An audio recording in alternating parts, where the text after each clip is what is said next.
রিজিকের মালিক কে? আপনাকে আল্লাহ পাক যতটুকু রিজিক দিয়েছেন তাকদিরে লেখা আছে না?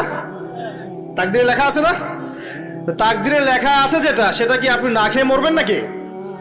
এটা আপনার তাকদিরে থাকে যে আপনি 50 বছর বাঁচবেন, আর 50 বছরে আপনি 500 মন চাল খাবেন, কথার কথা। ওই চালের এক দানা বাকি থাকতে আপনি মরবেন? মরবেন না। তাহলে রিজিক কি আমার সাথে সম্পৃক্ত না আল্লাহর সাথে সম্পৃক্ত?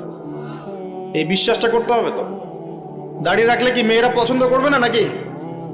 বলেছে যে বিয়ে করবো না দাঁড়িয়ে রাখলে, এমন কথা বলেছে?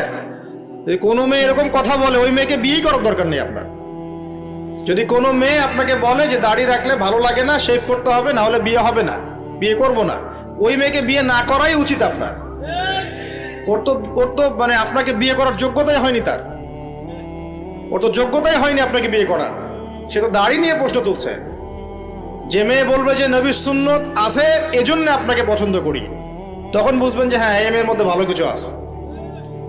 যেই মেয়ে দেখবে যে আপনি নামাজি কিনা, যেই মেয়ে দেখবে আপনি নামাজি কিনা, দাঁড়িয়ে আছে কিনা, ইমানদার কিনা, দিনের জন্য কিছু করেন কিনা, হালাল খান কিনা, ওই মেয়ে ইনশাল্লাহ আপনার ঘরে